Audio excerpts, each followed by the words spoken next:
This video contains news and analysis related to a recent terror attack in Kashmir. The content may include sensitive visuals and discussions that could be distressing to some viewers. Viewer discretion is advised. We strongly condemn all forms of violence and terrorism. The purpose of the content is solely to inform and create awareness based on verified reports. যদি এমবিএচ kitchen king কিচেনে থাকে তো আমরা যা ইচ্ছে তৈরি করতে পারি। বেগুনের ভর্তা, আলু কফি, ভিন্ডি মশলা আরো অনেক কিছু।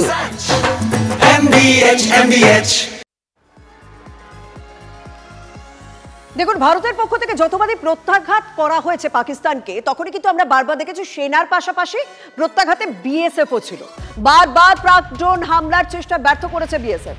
সব পাক হামলা রুখে দেয় ভারত। দেশের সম্পত্তির কোনো ক্ষতি হয়নি। লুনি, পুতওয়াল, ভেরোনাতে 3 পাক জঙ্গি ঘাঁটি ধ্বংস করা হয়েছে। 20 জনেরও বেশি জঙ্গিকে নিকেশ করেছে সীমান্তরক্ষী বাহিনী। সাংবাদিক বৈঠকে এই দাবি করে বিএসএফ। সাম্বা সেক্টরের একটি পোস্টের নাম সিঁদুর রাখার আর্জি বিএসএফ এর।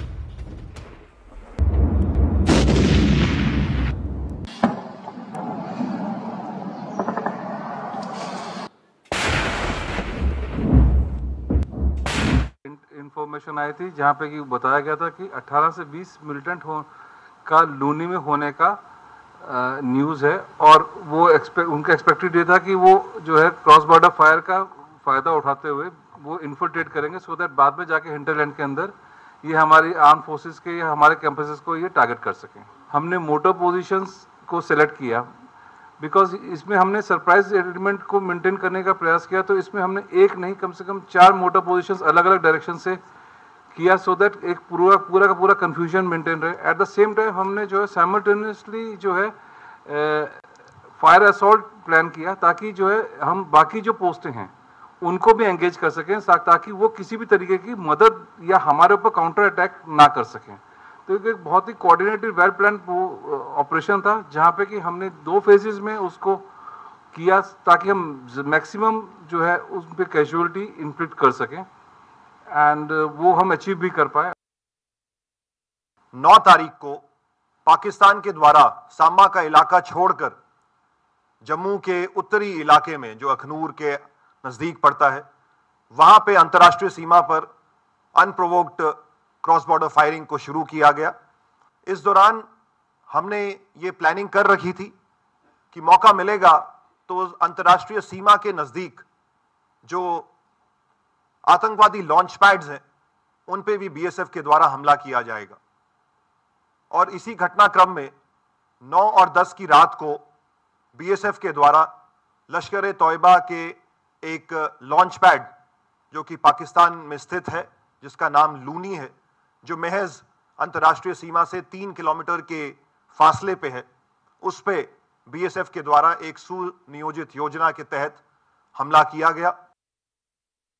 जैसे हमने पहले से एक्सपेक्ट किया था तो उनके कुछ पोस्टों ने बीएसएफ की बीओपीज पर काफ़ी हैवी फायरिंग उन्होंने शुरू कर दिया, जिसका रिटेलिएशन माकूल तरीके से दिया गया। वो ऑलरेडी प्लान था कौन सी पोस्ट में किस वेपन से हमने उसको साइलेंट करना है। It was already planned and बहुत अच्छा जवानों ने जो है उनका मुकाबला किया। मॉर्टर डेट्स का जो फायर बहुत स्किलफुल और बहुत स्टीक फायर था, जिसके कारण वो पोस्टों से भागते भी, जो मूवमेंट पूरा उनका स्कैटल हुआ और जो इनपुट्स हैं काफ़ी उनके लोग हताहत हुए उस इलाके में, टेररिस्ट भी और उनके सपोर्टर्स भी और कुछ आर्मी और रेंजर्स भी। দেখুন, পাকিস্তান সবসময় চেষ্টা চালিয়ে যাচ্ছে কিভাবে ঘরে বাইরে ভারতের পরিস্থিতি অশান্ত করা যায়, কিন্তু তার পাশাপাশি এবার দেখুন কেমন দুরকম রূপ দেখা যাচ্ছে পাকিস্তানে, যে পাক প্রধানমন্ত্রী এবার আলোচনার জন্য দাবি করছে, আলোচনার আকুতি জানাচ্ছে। ইরান সফরে গিয়ে ভারতের সঙ্গে আলোচনায় বসার আগ্রহ প্রকাশ শাহবাজ শরীফের। কাশ্মীর সমস্যার সঙ্গে জলবন্টন, বাণিজ্য সহ দ্বিপাক্ষিক সমস্ত বিষয়ে নয়াদিল্লির সঙ্গে আলোচনা করতে চায় ইসলামাবাদ। শরীফের বার্তা, সব সমস্যার সমাধানে ভারতের সঙ্গে শান্তি আলোচনায় অংশ নেওয়ার জন্য আমরা উন্মুখ প্রতিবেশী দেশের সঙ্গে শান্তি আলোচনায় অংশ নিতে তারা তৈরি রয়েছেন। যদিও নয়াদিল্লি আগে স্পষ্ট করে দিয়েছে পাকিস্তানের সঙ্গে আলোচনা হবে শুধুমাত্র সন্ত্রাস এবং পাক অধিকৃত কাশ্মীর নিয়ে। জল চুক্তি স্থগিত রাখার বিষয়টি এখনই পুনর্বিবেচনা করবে না ভারত।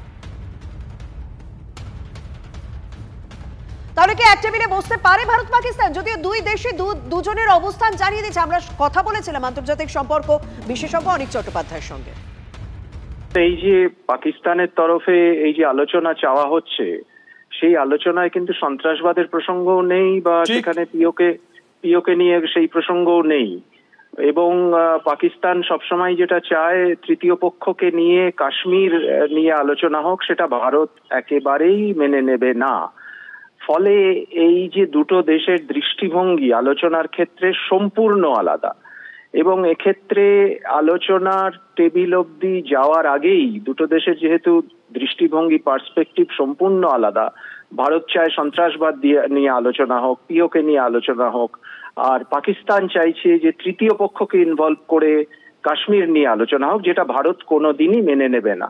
ফলে এই আলোচনা দিকে ভারত এগোবে বলে আমার মনে হয় না। বাহ, এবার রয়েছে স্বাদ। হ্যাঁ, অপূর্ব স্বাদ। এমডিএচ এর চাঙ্কি চাট মশলা, জীবনে আসল স্বাদ জাগলো। আসল মশলা, এমডিএচ।